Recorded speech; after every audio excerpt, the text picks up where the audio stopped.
өөрийнхөө нэрийг мөнх чулуун татаар болгоод тэг яг нэг доор энэ олон хүмүүс ингэж байхгүй болж байгаа нь яг саяхан бичлэгийг нь олж үзсэн. Тэгсэн чинь oh my god бүр үнэхээр амар зэв.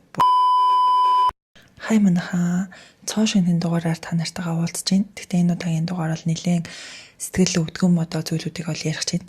Тэгээд энэ дугаарыг бэлтгэхэд бас нэлээд сэтгэл өвдлөө. Тэгээд эхнээс нь та нартаа ярьж өгье. За хамгийн ихний ярих зүйл нь болохоор одоо олон даалтартай дуучид маань бүр ингэж маш ойрхон нас бараад байгаа. За тэгээд энэ нь болохоор ард ирээдүйн сэтгэл санааг бол маш одоо ингэж гайхшруулж гэх юм уу одоо ингэж гуниглуулж маш хэцүү байдалд бол оруулж байгаа. Үүнд нь Монгол улсын соёлын гавьяат зүтгэлтэн болгож за тэрээр өргөн амтлагийн гишүүн байснаар хүмүүсээ мэднэ. За тэрээр маш олон бас алдартай дуунуудын аяыг зохиосон байдаг. Мэднэс хамтлагийн дуучин оюун сайхан. За мэднэс хамтлаг болохоор хүмүүс хотын гудамж нэг өдөр зэрэг дугаар нь маш сайн мэддэг.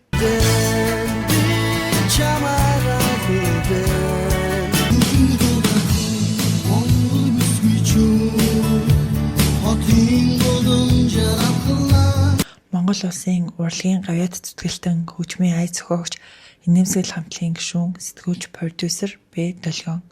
Долгионыг хүмүүс Universe Best Song Show-ны шүүгч гэдгээр нь маш сайн мэддэг. Ice Top хамтлагийг үүсгэн байгуулагч, ахлагч, рэпер Ice School.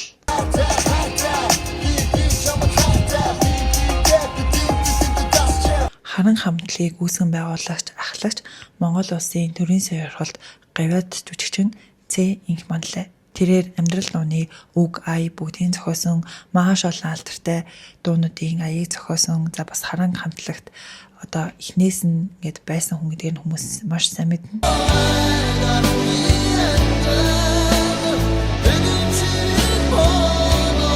Бид бүгд энэ олон хүмүүсийг алдсан байна. Тэг яг нэг доор энэ олон хүмүүс ингэж байхгүй болж байгаа нь болохоор яалтчгүй арт ирээдийг ингэж бүр ингэж гайхтал нь ууг гашуудаар автуулж байгаа. Тэгээд энэ байдал ингээд энэ түрээд одоо зогсоосоо гэж одоо хүсэж байна. За дараагийн ярих сэдэв маань болохоор за бүх сайт одоо бүх юм дээр бол тавигдсан нэг хэрэг бол гарсан. За тэрний үе гэхэлэр нэг эрэхтэй ингээд яг одоо гудамжинд гэх юм уу яг нэг юм байрны хажууд ингээд технэрээ зодож байгаа бичлэг бол таарсан юм билээ. Тэгээд би болохоор нүн ингээд зургуудыг нь хараад явцахгүй юу. Тэгээд бичлэгийг хайгаад олохгүй байжгаад яг саяхан бичлэгийг нь олж үзсэн. Тэгсэн чинь oh my god бүр үнэхээр амар зэв бүр. Тэгээд энэ талаар бол хүмүүс бүр ингээд амар ярьж байгаа. Тэгэд хажуугаар ингээд нэг залуу ингээд яваад байгаа байхгүй. Тэгэд ингээд зодохыг болиулахгүй ингээд тэр залуу ингээд байгаад байдаг. За бүр тэрийг ингээд хүмүүс амар гайхсан. Тэнгүүдээ яг тэр цацагдсан бичлэг зураг нь болохоор яг нэг юм байрны ингээд нэг жоохон нилээн дээр давхраас ингээд бичлэг нэг хийгээд байгаа байхгүй. Тэнгүүд тэр хүн хүртэл ингээд тэр зодооны хөл ингээд зогсоогоогүй ингээд бичлэг хийж исэн байлээ. Тэгээ тэр байдал нь ингээд үргэлжлээлээсэн бол эхнэрээ бүр ингээд хаалах магадaltaй. Тэнгүүд ингээд яг тэр ингээд зодож байгаа хэсэг нь болохоор нэг юм дээш нөгөө юм юу гэдэг штэ хашаад штэ тий ингээд нэг юм өвөөс мөнгөсний хашаач гэх юм уу нэг замын хажуудлын яг бүр тэргээр ингээд нөгөө юм битэн ингээд унаад идэг за бүр ингээд унтал нь ингээд түлхээд тэгснэ ингээд очсноо хөшгөлж мөшгөлөөд яа тэр бол бүр үнэхээр ингээд аимшигтай дүр зураг байсан.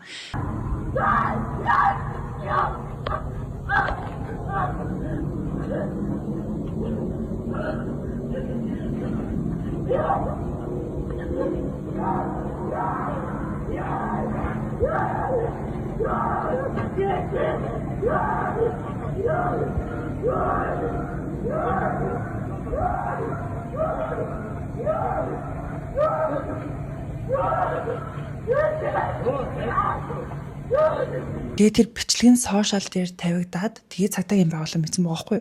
Түүнээс ч тэр зодооны нэг харж ирсэн хажуугаар нь явж байгаа залуу тэр бичлэг хийж байгаа хүн. За тэнгуүтээ бүр бичлэг хийгээгүй чинь ингээл уус ингээл бөөн чимээ гарна штэ. Тэр эмхтэн ингээд зодуулж ам чинь ойрлно уйлна. Тэнгуүт маш олон хүн харсан мөртлөө хинч цагдаа руу залгаагүйсэн. Бүр үнэхээр амар. 25 оны 5 дугаар сарын 4-өөс 5 шилжих шөнө 02 цагийн орчимд бол захим орчинд одоо бусдын бие таалдлаа гэсэн одоо бичлэг цацагдсан. За үүнтэй холбоотойгоор бол цагдаагийн байгууллагад бол ямар нэгэн дуудлага ирээгүй. Гэхдээ цагдаагийн байгууллагаас тухайн одоо зодуулсан иргэн болон зурчлал гаргасан иргэнийг бол олж тогтоогоод одоо хэрэг бүртгэлтийн хэрэг нэг шалгаж байгаа. Үүнийг сэтгэл судлал талаас нь одоо тайлбарласан гэрчийн нөлөө гэсэн ойлголт байдаг. За энэ болохоор яг нэг амьдралаар бодит болж исэн буюу яг Гэти Шиновисын үхлийн үхэлтэй болохоор холбоотой гэж үздэг. За би нэрийг буруу дуудчихж магадгүй шүү. Тийм болохоор цаашдаа Кити гэд явчихъя. За энэ хэрэг нь болохоор 1964 оны 3 сарын 13-нд болсон. За Кити гэдэг эмэгтэйгийн одоо үхлийн талаарх хэрэг баггүй юу. За энэ яаж исэн бэ гэх юм бол одоо Китийн яг нэг баарны менежерээр ажилладаг байгаад шөнийн 3 цаг өнгөрч явахдаа одоо гэрлүүгээ харьсан байгаа. Тэгэд машинаасаа буугаад гэртээ орох замдаа нэг хүнд бүр ингээд 30 минутын турш бүр хэдэн удаа гэдгүүлээ 20-30 удаа илүү хутгалуулсаар байгаа нас орсон эмэгтэй байдаг.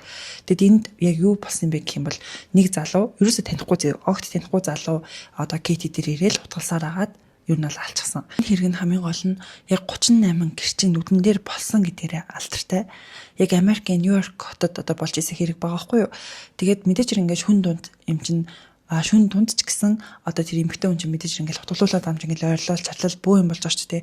Тэнгүүд ингээд нэг айлууд ингээд бүгдээр ингээд цонхоо нийгээд ким ингээд гэрэл мэрлэн ингээд асаалтай ингээд харж исэн гэж аахгүй. Тэгээд нийт 38 хүн харж исэн. Гэтэ бүр хамгийн гол юм нэг нь ч цагтаад удаагүй. Яагаад гэвэл бусдуудтай найзсан гэж аахгүй.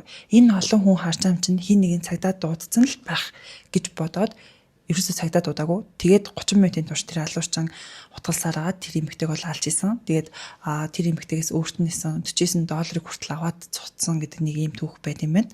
Тэгээд тэр алуурчин Китигийн ойролц амьдардаг байсан. Эхнэр 2 хүүхэдтэй.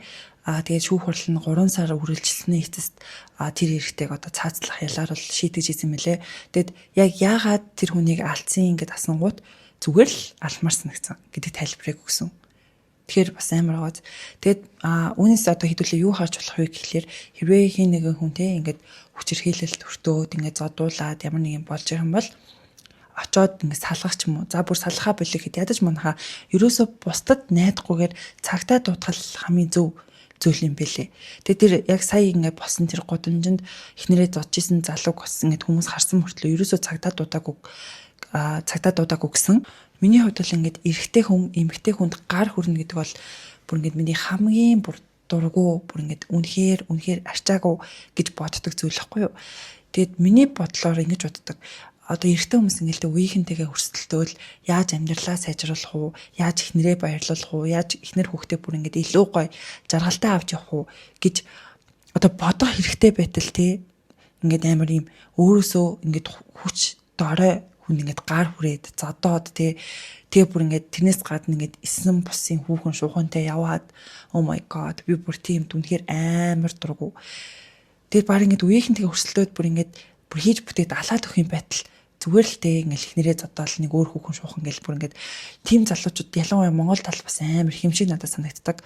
Яагаад гэвэл одоо би ингээд нүг хүүхдээ хараад ингээд төрөх процесс ингээд болоо жирэмсэн ээжүүдийн групп ингээд ээжүүдийн групп гэл баахан групп төр ингээд байгаа хгүй юу. Яг тэр групп төр байдаг эмэгтэйчүүд ээжүүд маань бол мэдэх бах.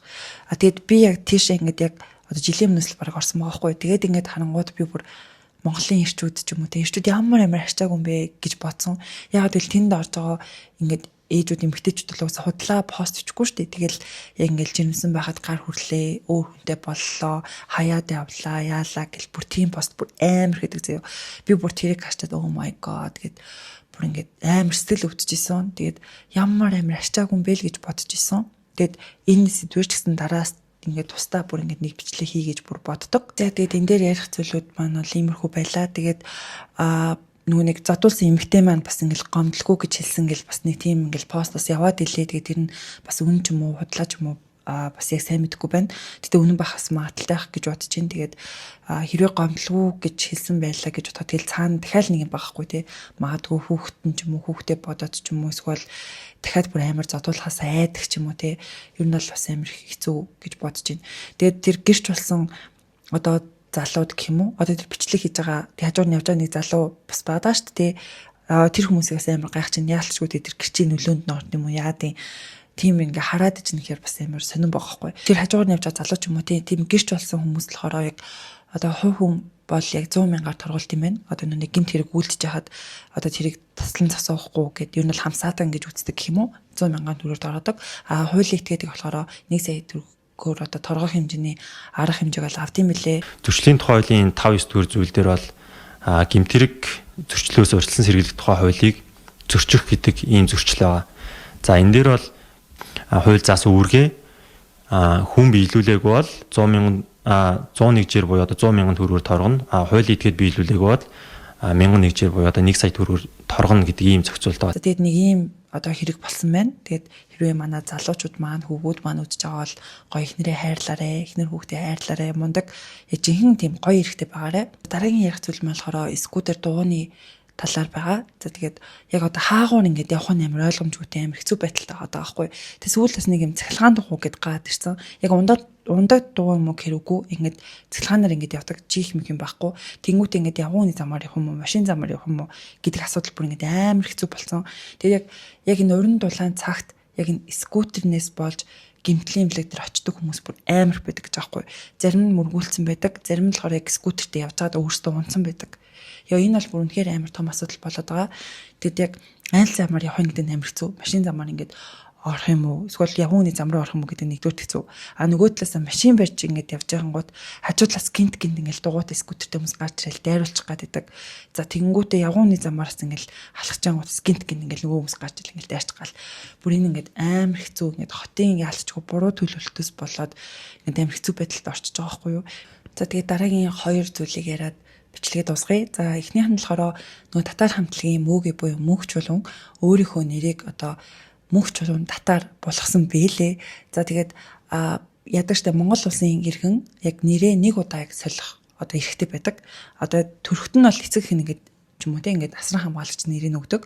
За тэгээд яг өөрийнхөө хүссэн нэрийг болохоор яг нэг л удаа солиулах хэрэгтэй байдаг. За тэгээд тэрээр өөрийнхөө нэрийг мөнх чулуун татар болгоод тэг бүр ингээд иргэний үнэмлэгээ аваад тэгээд тэр пост оруулчихсан байсан. За тэгээд тэрэн дээр болохоор одоо хүртэл ингээд бид бүгдийг дэмждэг ингээд сонсогч, дэмжигчтэй баярлалаа, үргэлж баярлж явах болно гэдэг нэг тийм утгатай тэгээд оруулчихсан байсан. Тэгээд үүнийг болохоор зарим хүмүүс яг сонгуульд ингээд нэр дэвших гээд эхнээсээ ингээд хүмүүсийн анхаарлыг авч эхэлж гин гэж бол бас яриад байгаа юм байлээ. За тэгээд өнгөрсөн оны яг 24 оны иргэдийн төлөөлөгчдийн хуралдаас арчилсан намаас бас нэр дэвшижсэн байлээ. Бацхан та бүхэндээ өөрийгөө танилцуулъя. Намайг Дугрын мөнх чулуун гэдэг. Тэгэл хүмүүс дараагийн сонгуульд одооноос ингэж бидлэж эхэлж гин гэж бас нэг яриад зарим нь болохоор амар шоолж амар их яриад байгаа. Яг нэг өөрийнхөө нэрийг оруулгуудаа хийдэг ажлаа ингээл ард нь оруулал бид тэгвэл нэрээ тийм боллоо би юм боллоо гэсэн постуудаас маш их явж илээ. За тэгээд хамгийн сүүл ярих сэдв маань болохоор 12 дугаар ингээ одоо төсөлтийн монтаж хийнэ гэсэн нэг пост явж исэн та нар манаас харсан байх гэж бодож байна. Тэр нь болохоор ингээд 12 дугаар одоо төгс хэнгийн хүүхдүүд юм шиг байна. Тэнгүүдээ амарлаа ингээл машин чин дээр ингээ суудсан те амар ингээл хуцсан өмссөн байсан. Тэгээд тэн дээр тэр бол хүмүүсийн амар хандлтаа явж байгаа. Яг л хүн болгол одоо үед юм болцсон юм байна. Бидний үед тийм байсан шүү дээ. Бидний үед бүр одоо юу вэ гэж бүр амар тэгж ярьсан постуудаас маш их явж исэн. Тэгээ та нар манаас харсан байх гэж бодож байна. Үүн дээр та хэд манаас юу гэж бодож байна? Комент хэсэгт бас сэтгэлээ үлдгээрэй. За тэгээд энэ хүрээд энэ удаагийн хавчлагыг дуусгая. Тэгээд сүүлийн үед Монголын ховж гэх юм бол нэг иймэрхүү зүйл боллоо.